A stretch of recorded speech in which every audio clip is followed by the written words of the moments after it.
ठीक है, स्टार्ट करें क्या? अच्छा अच्छा, ठीक है फिर चलिए। देखिए आज के क्लास के अंदर हम लोग फर्टिलाइजेशन पढ़ने वाले हैं। फर्टिलाइजेशन, हाँ वही टॉपिक जिस टॉपिक का आप सभी को इतने समय से इंतजार था, वही टॉपिक, वही फिनोमेना जिसके लिए अभी तक हम लोग इतना सारा मेहनत करते हुए आ रहे हैं। जी हाँ बिल्कुल, हम लोग आज के क्लास में फर्टिलाइजेशन के बारे में पढ़ने वाले हैं। इतना दिन से हम लोग इतना सारा मेहनत किए, मेहनतें न किए यार। देखिए मेल के अंदर मेल का पूरा रिप्रोडक्टिव सिस्टम देखे, फीमेल के अंदर फीमेल का पूरा रिप्रोडक्टिव सिस्टम देखे, मेल का मेल गैमिट को बनाए, कितना मेहनत किए मेल गैमिट बनाने के लिए, फीमेल के अंदर फीमेल गैमिट बनाए, कितना सारा मेहनत यहाँ पे भी किए। अल्टीमेटली आपका मेल गैमिट यानी कि स्पर्म बन करके आ गया था, फीमेल में आपका फीमेल गैमिट यानी कि ओवम बन करके आ गया था। इसी चक्कर में और भी कितना न जाने एक्स्ट्रा चीज़ पढ़ लिए हम लोग। मेमोरी ग्लैंड पढ़ लिए हम लोग, मेंस्ट्रुअल साइकिल पढ़ लिए, कितना सारा पूरा का पूरा चीज़ पढ़ने के बाद फाइनली हमारा जो मेल और फीमेल गैमिट था बन करके तैयार था। लेकिन फ़ायदा क्या जब दोनों का फ्यूज़न ही ना कराएं। तो हाँ, इतना दिन से जो हम लोग इतना सारा सिस्टम को चलाते आ रहे हैं, अब आज के क्लास में वो फाइनल जो घड़ी है, वो फाइनल जो मोमेंट है, वो मोमेंट आ चुका है। यानी कि आज के क्लास के अंदर हम लोग मेल गैमिट यानी कि स्पर्म को लेंगे और फीमेल से फीमेल गैमिट यानी कि ओवम को लेंगे और स्पर्म और ओवम का मिलन करवाएंगे। एक तरह से समझ लीजिए शादी का समारोह चलने वाला है। शादी के लिए देख लेना, शादी का समय कितना कम समय का होता है, लेकिन उसके पहले से इंतजाम जो चलता है, जो तैयारी चलता है शादी के लिए, 4 महीना से तैयारी चल रहा होता है, लड़का वाला के घर में भी, लड़की वाला के घर में भी। लेकिन अल्टीमेटली इतना सब कुछ करने के बाद अल्टीमेटली आपका सबसे इंपॉर्टेंट किसके लिए आप इतना मेहनत करते हैं? वही दिन के लिए जिस दिन शादी होना रहता है। शादी कितना समय का चलता है? थोड़ा सा 2-4 घंटा का शादी चलता है, उसके लिए 2-4 महीने से तैयारी चल रहा है। तो वही हम लोग कर रहे थे। इतना दिन से हम लोग तैयारी किए, मेल को भी पूरा अच्छे से तैयार किए, फीमेल को भी अच्छा से तैयार किए, दोनों का गैमिट मिल गया है और अब हम लोग उस दोनों का गैमिट को फ्यूजन कराएंगे। और इसी प्रोसेस को तो बोलते हैं फर्टिलाइजेशन। यानी कि फर्टिलाइजेशन का अगर हम लोग बुकिश लैंग्वेज में अगर डेफिनेशन की बात करें तो इसको हम लोग डिफाइन करते हैं the fusion of the male and female gamete. Class 10th से आप लोग पढ़ते हुए आ रहे होंगे, fusion of the male and female gamete. जी हाँ बिल्कुल, यहाँ पे आपका मेल और फीमेल गैमिट का फ्यूजन और मेल का न्यूक्लियस और फीमेल का न्यूक्लियस का फ्यूजन है। तो गैमिट तो मिल ही रहा है, हम क्या बोल रहे हैं कि स्पर्म मिलेगा किसके साथ? ओवम के साथ मिलेगा। ये तो आप लोग बहुत पहले से जानते हैं। स्पर्म एक सेल है, अरे ओवम भी तो एक सेले है। तो स्पर्म सेल है तो सेल के अंदर क्या रहेगा? न्यूक्लियस रहेगा। ओवम के अंदर भी रहेगा न्यूक्लियस, ओवम के अंदर भी रहेगा न्यूक्लियस। तो हम लोग बोलते हैं the fusion of the male and the female gamete is called as fertilization and the nucleus of male gamete and the nucleus of the female gamete, इन दोनों के बीच में भी फ्यूजन होता है और इसी फ्यूजन, इसी प्रोसेस को हम लोग बोलते हैं फर्टिलाइजेशन। एकदम डेप्थ पे जाकर के बोर्ड लेवल, नीट लेवल और नीट के भी ऊपर लेवल, एमबीबीएस का लेवल तक आपको ले जाके हम वहां तक छोड़ देंगे। जितना आइडिया हम देने वाले एकदम डेप्थ पे जाके, जी हां एकदम डिटेल में हम लोग बात करेंगे स्पर्म और ओवम के आने से क्या होता है, वहां पे क्या क्या घटना घटता है और उसका रिजल्ट से जाइगोट बनता है। ये तो हम लोग जानते हैं, स्पर्म आता है, ओवम आता है, मिलता है और एक सिंगल सेल जाइगोट, एक डिप्लॉइड जाइगोट। अरे स्पर्म हैप्लॉइड होता है, ओवम भी हैप्लॉइड होता है, दोनों हैप्लॉइड मिलकर के डिप्लॉइड बनेगा, यानी कि n और n मिलकर के 2n मिलेगा। तो किस तरीके से ये फेनोमेना होता है, क्या क्या घटना, क्या क्या स्टेप्स यहाँ पे होता है, ये सब हम लोग डिटेल में देखेंगे। देखिए फर्टिलाइजेशन होने के लिए ना हम लोग कुछ स्टेप्स में बात करेंगे। फर्टिलाइजेशन कैसे होता है, कितना सारा स्पर्म डिपॉजिट होता है, उसमें से कैसे कैसे स्पर्म चढ़ाई करता है, स्पर्म ओवम के पास जाता है, फिर ओवम उसको क्या बोलती है, फिर दोनों के बीच में क्या क्या बातचीत होता है और अल्टीमेटली कौन कौन सा स्टेप्स को फॉलो करने के बाद फाइनली स्पर्म और ओवम दोनों मिल जाता है और एक नया सेल यानी कि जाइगोट बन जाता है। तो जो फर्स्ट स्टेप है, कुछ स्टेप्स हम लोग देखने वाले हैं। तो जो फर्स्ट स्टेप है फर्टिलाइजेशन के लिए, इसको हम लोग बोलते हैं इंसेमिनेशन। इनसेमिनेशन का मतलब होता है डिपोजिशन ऑफ द सीमेन, और सीमेन के अंदर ही प्रेजेंट होता है sperm. Deposition of the semen into the female genital tract. अब भैया बताइए, जब स्पर्मेंट नहीं डिपॉजिट होगा फीमेल जेनिटल ट्रैक्ट में तो फिर आगे का कहानी होबे नहीं करेगा है। जब दूल्हा जाइबे नहीं करेगा दुल्हन के घर पे तो शादी का तो फिर सोच भी नहीं सकते हैं। तो फर्स्ट स्टेप क्या होगा कि deposition of the semen into the female genital tract, और उसके बाद क्या कहानी होता है इसको मिटा देते हैं। ये देखिए यहां पे हम यूट्रस का फोटो कुछ इस तरीके से बना दिए।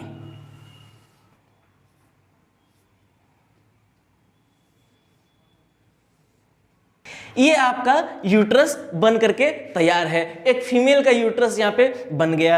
अब इससे देखिए, बोलिए यूट्रस का लोअर पोर्शन, इसको हम लोग क्या बोलते हैं, सर्विक्स बोलते हैं। इसके नीचे वेजाइना हो जाता है, यहीं पे डिपॉजिट होता है सीमेन, और सीमेन के अंदर प्रेजेंट होता है स्पर्म प्रेजेंट होता है। लगभग में बात किया जाए 200 to 300 million of sperms are deposited here. आप अंदाजा लग, किसी किताब में आप देखेंगे तो बोलता है कि 300 से 500 मिलियन, यानी कि समझिए आप 50 करोड़ स्पर्म यहां पे डिपॉजिट होगा into the female genital tract. यहां पे ये जो सीमेन है डिपॉजिट हो जाता है। इसी स्टेप का हम लोग बोलते हैं इनसेमिनेशन। सीमेन को इन कराना, इसलिए बोलते हैं इनसेमिनेशन। स्पर्म आपका यहां पे डिपॉजिट हो गया कुछ इस तरीके से। देखिए जब स्पर्म यहां पे डिपॉजिट होगा ना, कितना डिपॉजिट होगा, लगभग में बात करें तो 200 to 300 मिलियन स्पर्म, यानी कि 20 करोड़ से 30 करोड़ स्पर्म यहां पे डिपॉजिट हो जाएगा। जब यहां स्पर्म यानी कि सीमेन जब यहां डिपॉजिट होगा ना, आपको पता है डिपॉजिट जैसे ही इजैकुलेशन हुआ into the female genital tract, उस दौरान सीमेन कोआगुलेटेड स्टेज में रहता है, जमा हुआ रहता है सीमेन। काहे भैया, ताकि थ्रू वेजाइना ये बाहर ना आ जाए, ये स्लिप आउट ना कर जाए। नेचर का कमाल को देखिए किस तरीके से प्रोग्रामिंग और प्लानिंग यहां पे किया हुआ है। पहले सीमेन को पूरा जमा कर लेता है, कोआगुलेट कर लेता है, ताकि सीमेन जो है वो बाहर ना चला जाए। लगभग 15 से 20 मिनट के बाद वापस से सीमेन को लिक्विफाई कर देता है। इस स्टेप को हम लोग बोलते हैं लिक्विफिकेशन। यहां पे सीमेन का लिक्विफिकेशन हो गया। अरे लिक्विफिकेशन नहीं होगा, लिक्विफाई नहीं होगा तो फिर स्पर्म आगे कैसे जाएगा है। तो इसीलिए यहां पे सीमेन का लिक्विफिकेशन हो जाता है। कितना देर के बाद, लगभग 15 से 20 मिनट के बाद ये सीमेन यहां पे लिक्विफाई हो गया। अब स्पर्म ऊपर की तरफ चढ़ाई करना स्टार्ट करेगा है। लगभग 200 से 300 मिलियन स्पर्म यहां पे डिपॉजिट हो रहा है। आपको पता है उसमें से बहुत सारा स्पर्म तो इधरे फंस जाएगा। ये जो उबड़ खाबड़ जगह देख रहे हैं ना आप, इधर और इधर, ये पूरा वेजाइना में और सर्विक्स में, यही सब में बेचारा बहुत सारा स्पर्म, सब स्पर्म जैसे यहाँ डिपॉजिट हुआ ना, ये लोगों को पता है। पता क्या है, बेचारा लोगों को पता कुछ नहीं रहता है, लेकिन फिजियोलॉजी है, वो लोगों को पता है कि यहाँ पे ओवम वेट कर रही होगी। अरे ये रहा ovary. On the 14th day of the menstrual cycle इस ओवरी से रिलीज होता है क्या, ओवम। जैसे ही ओवम यहां से रिलीज होगा, ये फिम्ब्री, ये फैलोपियन ट्यूब का terminal part, finger like projection को क्या बोलते हैं, फिम्ब्री बोलते हैं। ये फिम्ब्री इस ओवरी के ऊपर ऐसे ऐसे करके ये ब्रश करते रहता है। जैसे ही ओवम यहां से रिलीज हुआ, ये ओवम चला जाएगा इनटू द फैलोपियन ट्यूब। ये ओवम यहां पे वेट करेगी। कब तक वेट करेगी, लगभग ये वेट करेगी 24 से 48 घंटे तक वेट करेगी है। स्पर्म यहां से दौड़ना शुरू किया। अल्टीमेटली काम है स्पर्म और ओवम को मिलाना। हम लोग समझते हैं ये कहानी कैसे चलता है। स्पर्म यहां से, इतना सारा स्पर्म यहां पे डिपॉजिट हुआ, लेकिन बहुत सारा स्पर्म ये रास्ते में ही जो है इधर उधर डिजेनरेट कर गया, ऊपर तक बेचारा जा ही नहीं सका। ये उबड़ खाबड़ रास्ते में फंस गया बेचारा, सब है, जा ही नहीं सका यहां से। उसके बावजूद जो है बहुत सारे स्पर्म ऊपर तक ट्रेवल कर जाते हैं, बहुत सारे स्पर्म ऊपर तक ट्रेवल।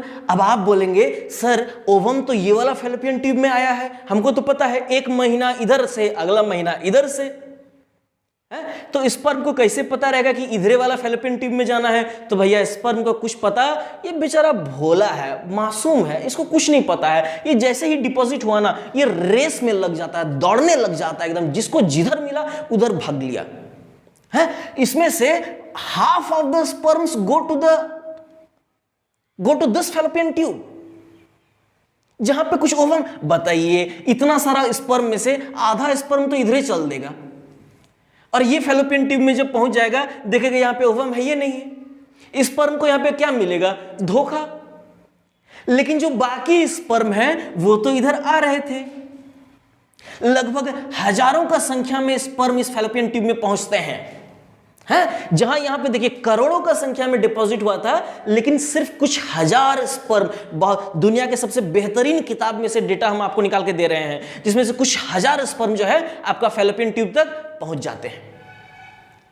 इसमें से भी सिर्फ कुछ 100 यानी कि few 100 sperms are able to actually go near the ovum. बताइए कितना करोड़ स्पर्म यहां पे डिपॉजिट हुआ, उसमें से केवल कुछ हजार स्पर्म इस फैलोपियन ट्यूब तक आ पाया, उसमें से भी केवल 100 के लगभग में स्पर्म यहां इस ओवम के पास जा पाएगा, जिससे मिलने के लिए इतना बेताब था। ज्यादातर लोग तो इधर अपना जान गंवा दिया। कुछ नसीबदार था जो कि यहां तक पहुंचा, लेकिन 100 पहुंच भी गया ना, लास्ट में सिर्फ एक स्पर्म फर्टिलाइज करता है इस ओवम के साथ। Only one sperm is able to actually fuse with this ovum.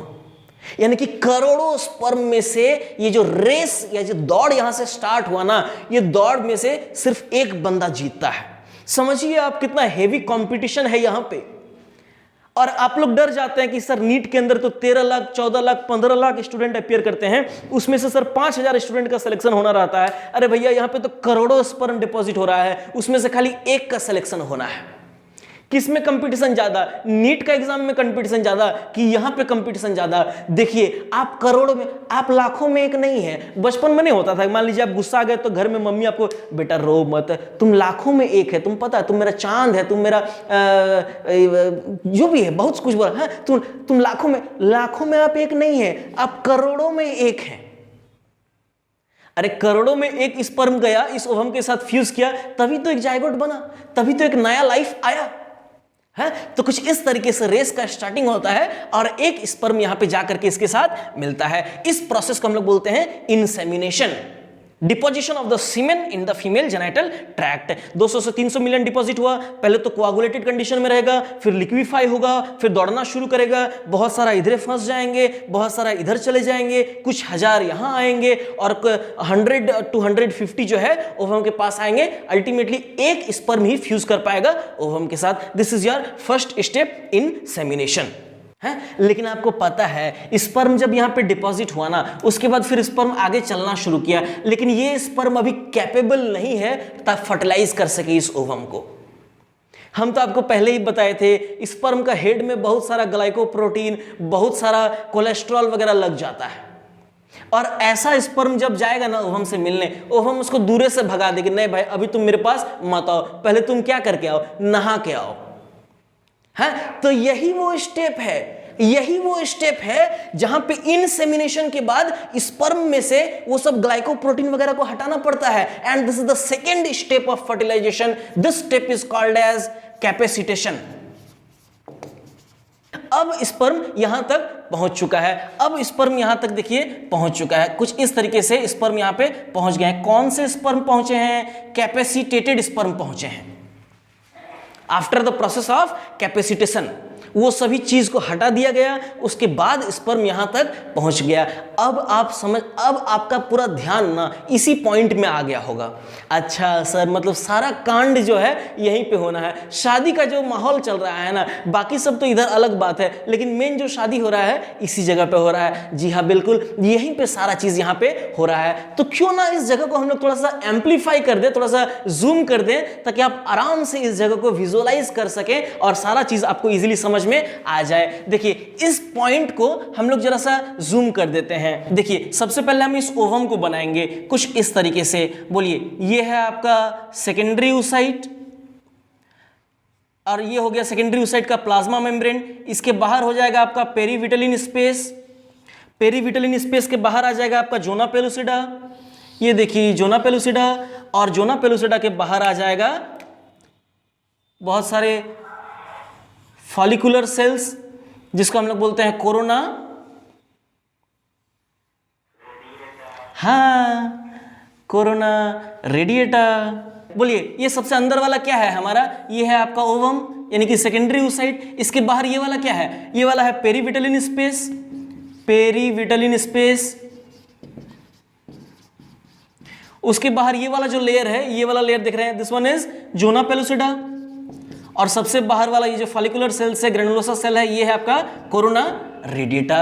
अब देखिए इस ओवम को सराउंड करके है बहुत सारा स्पर्म। देखिए यहां पे हम स्पर्म बना देते हैं बहुत सारा, कुछ इस तरीके से सैकड़ों का संख्या में इस ओवम को घेर के रखा है इतना सारा स्पर्म। अल्टीमेटली फ्यूजन कितना का होना है? केवल एक का। ये तो ऐसा कहानी हो गया ना, एक अनार 100 बीमार है, एक अनार 100 बीमार, सब लाइन में लगा हुआ है, अरे भाई हमसे फर्टिलाइजेशन करो, हमसे फर्टिलाइजेशन करो। लेकिन फर्टिलाइजेशन जो होगा ना, ये सिर्फ एक से होगा, सिर्फ एक स्पर्म के साथ होना है यहां पे फर्टिलाइजेशन। अच्छा, अब यहां पे समझिए, अब देखिए इस जगह पे सारा स्पर्म थोड़ा थोड़ा डिस्टेंस में है, लेकिन आप ध्यान से जब देखेंगे ना, तो एक स्पर्म जो है वो फीमेल गैमेट यानी कि ओवम के साथ फ्यूज कर गया है। इधर वाला स्पर्म देखिए, ये जो स्पर्म है, थोड़ा सा और इसको टेढ़ा इस तरह से बना देते हैं, ये वाला जो स्पर्म देखिए, ये वाला स्पर्म आप देख रहे हैं कि ओवम के साथ फ्यूज कर गया है। And this step, the fusion of the male gamete and the female gamete is called as syngamy. जैसे ही सिनगैमी हो जाएगा, जैसे ही स्पर्म ओवम के साथ फ्यूज कर जाएगा, तो यहां पे ना ओवम अपने अंदर बहुत सारा चेंजेस ले आती है। अरे दुल्हन के पास में दूल्हा आ चुका है, तो अब दुल्हन क्या चाहेगी? और लड़का लोग आए मेरे हमको देखने के लिए। हैं? शादी से पहले तो दुल्हन के पास, लड़की के पास बहुत सारा लड़का आता है, इधर से आता है, उधर से आता है, सब देखने के लिए आता है। लेकिन जैसे ही शादी फिक्स हो गया, तो अब दुल्हन जो बोलती है, नहीं भाई अब तुम लोग सब दूर रहो, अब आना तो रक्षाबंधन में आना है। तो यही चीज यहां पे हो रहा है, जैसे ही एक स्पर्म फ्यूज कर गया, ओवम बाकी सारा स्पर्म को फ्यूज करने नहीं देगी। और अगर फ्यूज कर जाएगा ना, then this condition is called as polyspermy.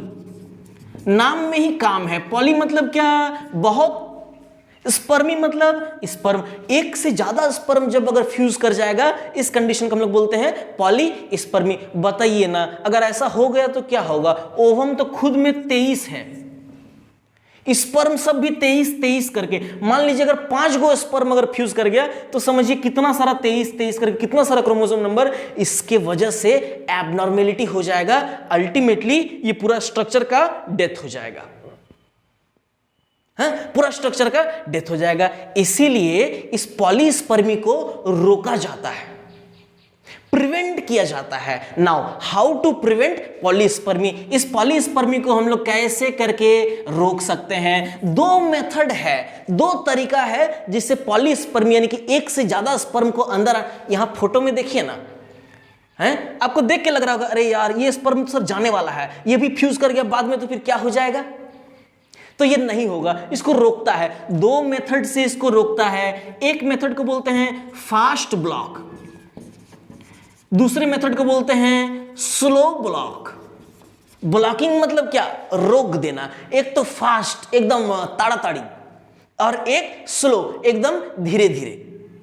Fast block जब होता है ना, जैसे ही स्पर्म ओवम के साथ फ्यूज करेगा, इस ओवम का जैसे ये फ्यूज करेगा, ओवम का प्लाज्मा मेम्ब्रेन डिपोलराइज्ड हो जाएगा, यानी कि चार्ज का पोलैरिटी रिवर्स हो जाएगा, जिसके वजह से नेगेटिव चार्ज हो जाएगा, जिसके वजह से जितने भी स्पर्म यहां पे लगे हुए हैं ना आसपास में, सारे के सारे स्पर्म एक के बार में छिटक जाएंगे। एक के बार में एकदम तुरंत छिटक जाएंगे। इसलिए इस प्रिवेंशन को हम लोग बोलते हैं फास्ट ब्लॉक पॉलीस्पर्मी। कैसे हुआ? जब स्पर्म ओवम का पास गया, फ्यूजन हुआ, उसकी वजह से ओवम का प्लाज्मा मेम्ब्रेन क्या हो जाएगा? डिपोलराइज्ड हो जाएगा। As a result all the polarity will be reversed, as a result all the sperms will be thrown out. इसके बदौलत, इसके बावजूद अगर कुछ स्पर्म चिपक के नहीं होता है, कुछ लोग एकदम ढीठ होता है, मतलब एकदम वो हटवे नहीं करेगा वहां से, पकड़ स्पर्म सोच रहा है नहीं हम भी जाएंगे, तुम कहे गया हम भी जाएंगे, तो पकड़ ले रखा है। इसके लिए काम में आता है स्लो ब्लॉक मेथड। इसके अंदर देखिए क्या होता है, ओवम का साइटोप्लाज्म में ना बहुत सारे ऐसे छोटे छोटे बैग्स प्रेजेंट होते हैं। ये सब बैग को हम लोग बोलते हैं ग्रेन्यूल। दाना दाना स्ट्रक्चर प्रेजेंट होता है जिसको बोलते हैं ग्रेन्यूल या इसको बोलते हैं cortical granule. these bags are called as cortical granule। अब देखिए कॉर्टिकल ग्रेन्यूल के अंदर क्या होगा, जैसे ही स्पर्म ओवम के साथ फ्यूज करेगा, ये कॉर्टिकल ग्रेन्यूल के अंदर बहुत सारे कैल्शियम आयन मूव करने लग जाएंगे। ये कॉर्टिकल ग्रेन्यूल के अंदर बहुत सारे कैल्शियम आयन मूव करने लग जाएंगे। इसके वजह से ना कॉर्टिकल ग्रेन्यूल का साइज बड़ा हो जाएगा, ये स्वेल अप करने लग जाएंगे, फूलने लग जाएंगे हैं। और उसके बाद ये जो कॉर्टिकल ग्रेन्यूल है ये पेरीविटलिन स्पेस की तरफ मूव करने लग जाएगा। हम फिर से बात कर रहे हैं, हम क्या बात कर रहे हैं, जैसे ही स्पर्म इसके साथ फ्यूज करेगा, साइटोप्लाज्म, ओवम का साइटोप्लाज्म के अंदर प्रेजेंट होता है कॉर्टिकल ग्रेन्यूल। ये कॉर्टिकल ग्रेन्यूल के अंदर इनफ्लक्स हो जाएगा, किसका, कैल्शियम आयन का। एज अ रिजल्ट आपका कॉर्टिकल ग्रेन्यूल क्या हो जाएगा, स्वेलअप कर जाएगा, साइज में इंक्रीमेंट हो जाएगा। उसके बाद ये कॉर्टिकल ग्रेन्यूल साइड की तरफ, पेरीफेरी की तरफ मूव करने लग जाएंगे इनटू दिस पेरीविटलिन स्पेस। और ये कॉर्टिकल ग्रेन्यूल पेरीविटलिन स्पेस में आएंगे और यहां पे आकर के रप्चर हो जाएंगे, यहां पे आकर बर्स्ट हो जाएंगे। As a result all the contents will be delivered within this perivitelline space. अब देखिए ये जो रास्ता था स्पर्म का एंट्री का, ये रास्ता ही ब्लॉक हो गया और इस ब्लॉक को हम लोग बोलते हैं स्लो ब्लॉक पॉलीस्पर्मी। बोलिए यहां से कोई डाउट? देखिए अब आपका स्पर्म जो है, एक स्पर्म, बाकी सारा स्पर्म क्या हो गया, यहां से हट गया, बच गया आपका क्या, एक स्पर्म और एक ओवम, ये चीज यहां पे बच गया। आपको पता है फोटो में तो हम दिखा दिए हैं कि स्पर्म जा रहा है ओवम के साथ, एकदम हेड टू हेड मिल रहा है, लेकिन ऐसा एक्चुअल में होता नहीं है। स्पर्म जो मिलता है ना वो साइडवेज मिलता है। देखिए इस फोटो को जरा सा हम ठीक करके बनाते हैं। स्पर्म जो है ये साइडवेज मिलता है कुछ इस तरीके से। ये स्पर्म हम बना दिए,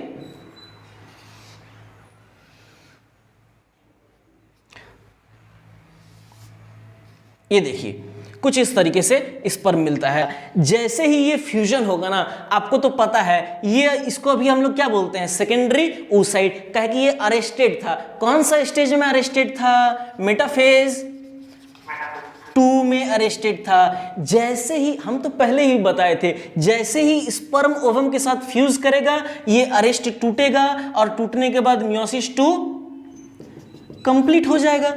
अब इस सेकेंडरी oocyte को हम लोग बोल सकते हैं ओवम। अब इसको हम लोग ओवम बोलेंगे। ये सेकेंडरी oocyte इसका जो है ओवम बन गया, मियोसिस 2 इसका कंप्लीट हो गया। यहां पे देखिए स्पर्म और ओवम के बीच में ना कनेक्शन बनता है। ये जो ओवम है इसका जो जोना पेलुसिडा है, यहां पे कुछ ग्लाइकोप्रोटीन मॉलिक्यूल्स प्रेजेंट होते हैं जो कि हेल्प करते हैं स्पर्म के साथ अटैचमेंट के लिए। और ये सब जोना पेलुसिडा का मॉलिक्यूल को हम लोग बोलते हैं ZP। कुछ इस तरीके से देखिए, ये मान लीजिए ओवम से निकला और इसी के साथ फ्यूज करने के लिए स्पर्म से निकलता है कुछ इस तरीके से। ये देखिए लॉक सिस्टम हो जाता है, कॉम्बिनेशन बनता है यहां पे। ये मॉलिक्यूल को हम लोग क्या बोलते हैं, इसको हम लोग बोलते हैं ZP, यानी कि जोना पेलुसिडा। ZP1 होता है, ZP2 होता है, ZP3 होता है। आपको पता है सिर्फ और सिर्फ ZP3 जो है ये अटैचमेंट के लिए हेल्प करता है, तो इसको हम लोग बोल देते हैं ओवम का ZP3। तो इसको हम लोग बोल देंगे स्पर्म का ZP3 बाइंडर, तभी तो ये ZP3 बाइंडर जो है ZP3 के साथ बाइंड करेगा। इस तरीके से स्पर्म और ओवम एक दूसरे के एडजेसेंट लाई करेगा और दोनों के बीच में बॉन्डिंग जो है वो हो जाएगा। अब स्पर्म का एम क्या है कि इस ओवम के अंदर आ जाना, तभी तो होगा मेन चीज।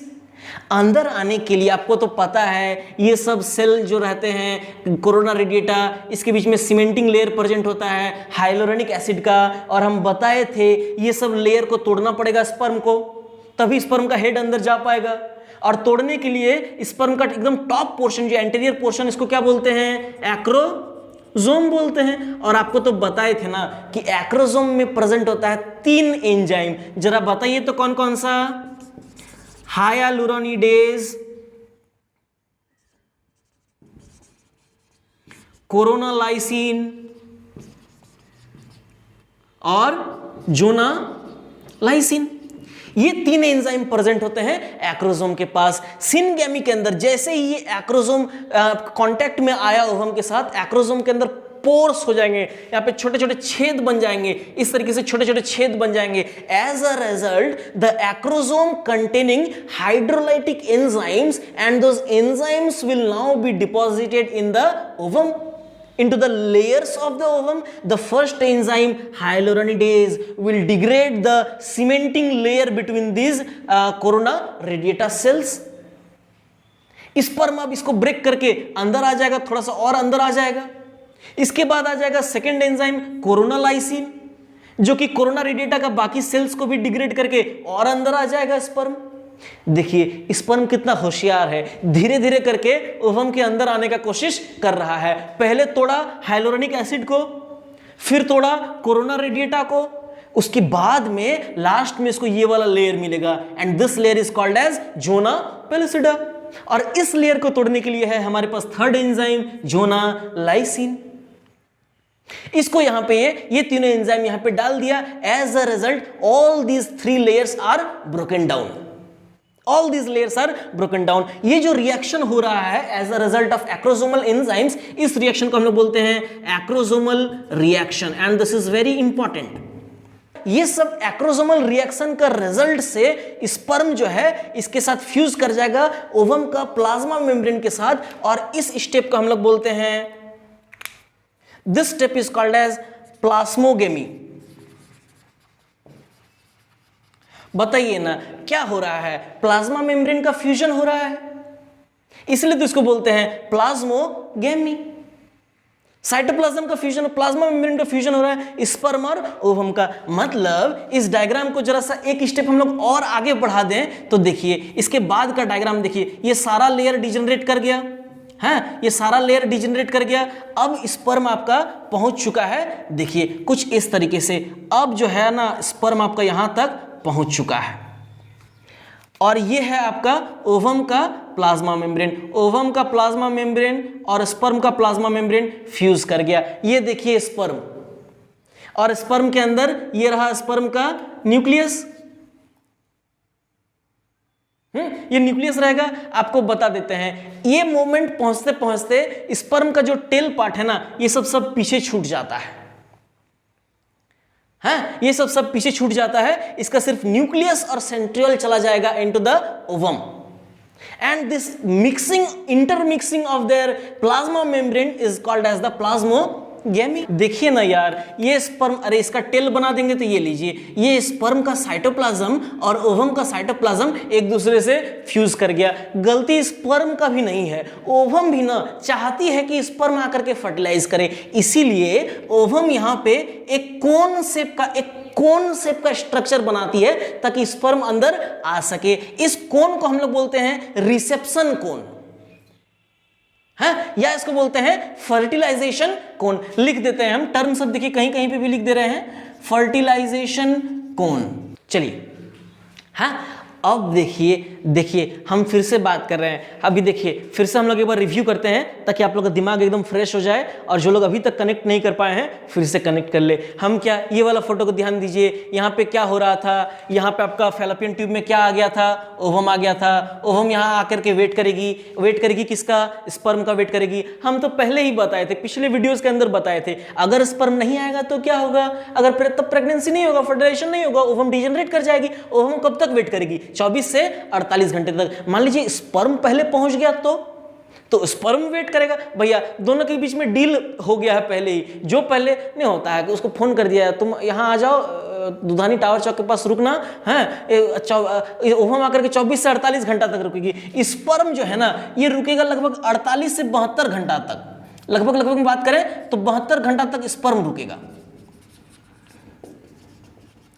मतलब बात को समझिए, ओवम एक तो थोड़ा सा ही डिस्टेंस कवर की, अरे ओवरी से निकली और यहीं तक आई।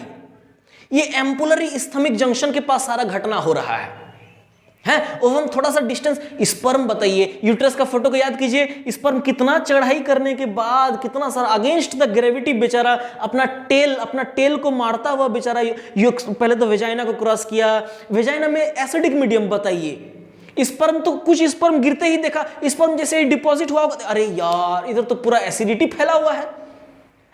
लेकिन सीमेन में प्रेजेंट होता है एल्कलाइन मीडियम, तो मीडियम को न्यूट्रलाइज कर देता है। एज वेजाइना के पास लगभग 4.2 का पीएच प्रेजेंट होता है, हाईली एसिडिक मीडियम प्रेजेंट होता है। लेकिन स्पर्म जाने के बाद सीमेन के अंदर प्रेजेंट होता है अल्कलाइन फ्लूइड, जिसकी वजह से न्यूट्रलाइजेशन हो जाता है। एज अ रिजल्ट स्पर्म जो है सर्वाइव करता है, अगेंस्ट द ग्रेविटी चढ़ाई करता है। यूट्रस, वेजाइना का कॉन्ट्रैक्शन, सर्विक्स का कॉन्ट्रैक्शन, यूट्रस का कॉन्ट्रैक्शन, प्रोस्टाग्लैंडिन, काल्मोड्यूलिन, ये सब सारा चीज मिलकर के स्पर्म को हेल्प करता है कि भैया तुम ऊपर चढ़ो।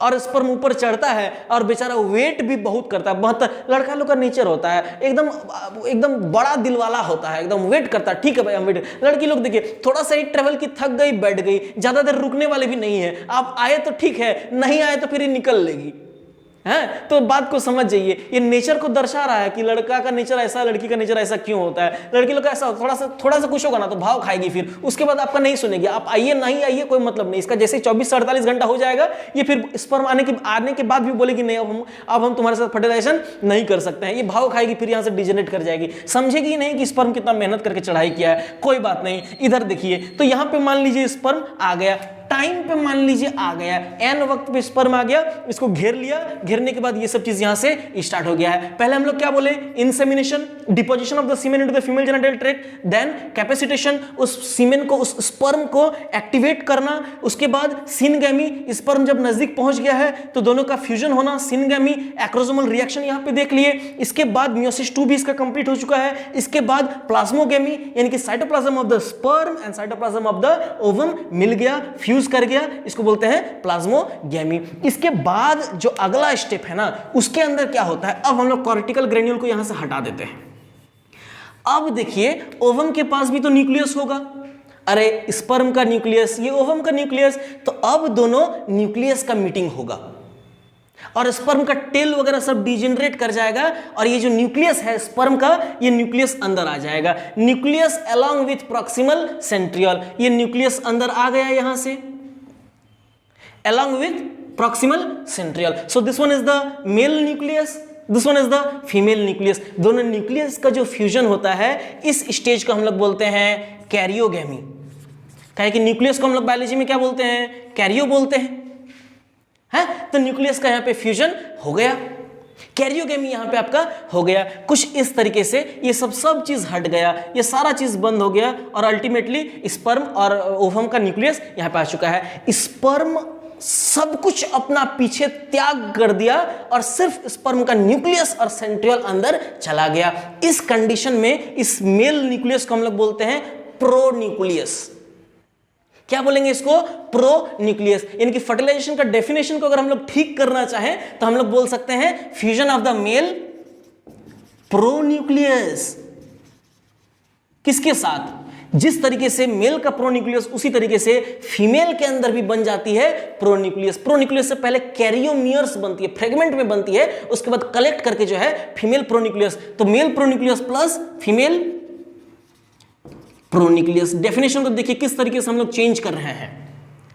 And this step of mixing of the two nuclei is called as karyogamy. Male pronucleus and female pronucleus दोनों मिल गया है, लेकिन अभी भी काम पूरा नहीं हुआ है। न्यूक्लियस मिलने से क्या होगा, आपको तो पता है ना, न्यूक्लियस के अंदर ही प्रेजेंट होता है जेनेटिक मटेरियल।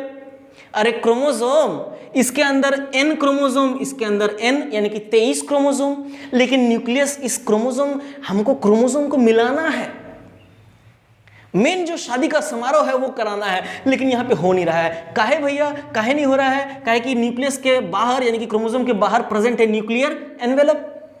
अरे न्यूक्लियर मेम्ब्रेन तो प्रेजेंट होता है ना। अगला स्टेप में देखिए क्या होगा, देखिए पहला स्टेप में तो स्पर्म अपना सब कुछ पीछे छोड़ के सिर्फ उसका न्यूक्लियस को डाल दिया अंदर, इसके बाद ये न्यूक्लियर मेम्ब्रेन को भी त्याग देगा, सब कुछ खोल खाल के एकदम अब तैयार। अब देखिए ये स्पर्म अपना ये प्रो न्यूक्लियस से न्यूक्लियर एनवेलप को भी हटा लेगा, बच जाएगा अंदर का खाली क्रोमोसोम। फीमेल भी अपना न्यूक्लियर एनवेलप को हटा लेगी और यहां पे भी बन जाएगा, यहां पे भी रह जाएगा खाली क्रोमोसोम यानी कि एन। अब इनके क्रोमोसोम का फ्यूजन होगा। जो फाइनल जो मूवमेंट है फर्टिलाइजेशन का, वेरी क्रूशियल, जो लास्ट मूवमेंट, एकदम अल्टीमेट डेप्थ पे जाके हम लोग बात कर रहे हैं किस तरीके से दोनों क्रोमोसोम फ्यूज करता है। And this step is the final step of fertilisation. This is called as amphimixis. Both mixing, दोनों क्रोमोसोम का मिक्सिंग। अब यहां पे आपका N और N फाइनली मिल जाएगा। और बताइए N और N मिलेगा तो क्या बन जाएगा? 2N बन जाएगा। फिर न्यूक्लियर मेम्ब्रेन वगैरह।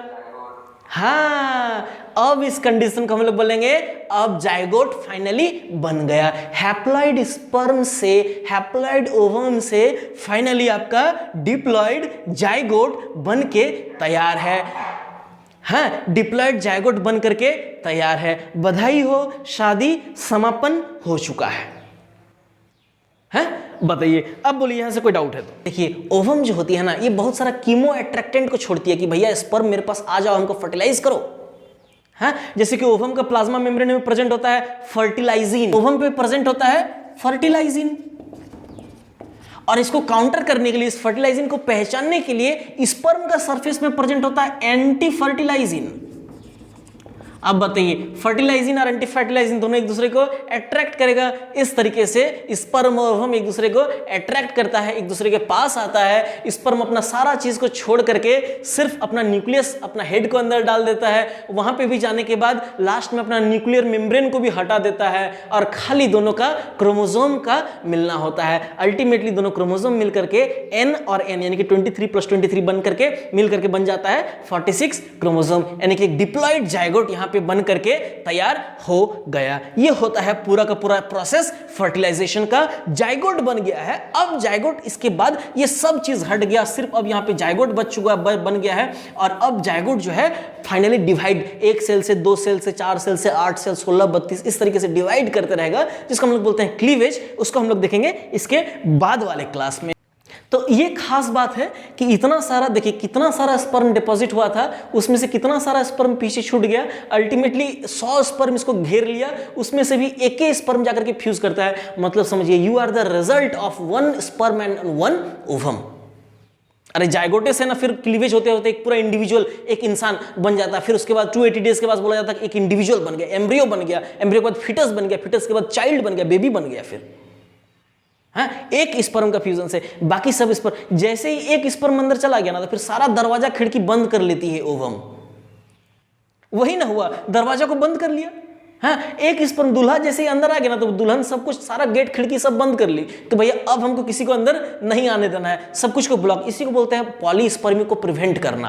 आपको पता है ये पूरा का पूरा फर्टिलाइजेशन का प्रोसेस को होने के लिए 24 घंटे का समय लगता है, 24 आवर्स। बताए थे हम पहले ही कि शादी का तैयारी के लिए बहुत सारा तैयारी, बहुत महीना पहले से, लेकिन शादी का जो एग्जैक्ट जो ये रहता है बहुत कम समय के लिए। तो पूरा का पूरा फर्टिलाइजेशन का प्रोसेस को होने के लिए लगता है 24 घंटे का समय। और ये सब चीज कुछ इस तरीके से होता है, फर्टिलाइजेशन होता है, जाइगोट बनता है, उसके बाद का आगे का क्लीवेज हम लोग देखेंगे नेक्स्ट क्लास में। तो ठीक है, इतना ही रखते हैं हम लोग आज के लिए, मिलेंगे फिर हम लोग नेक्स्ट क्लास में। Thank you very much for joining the class.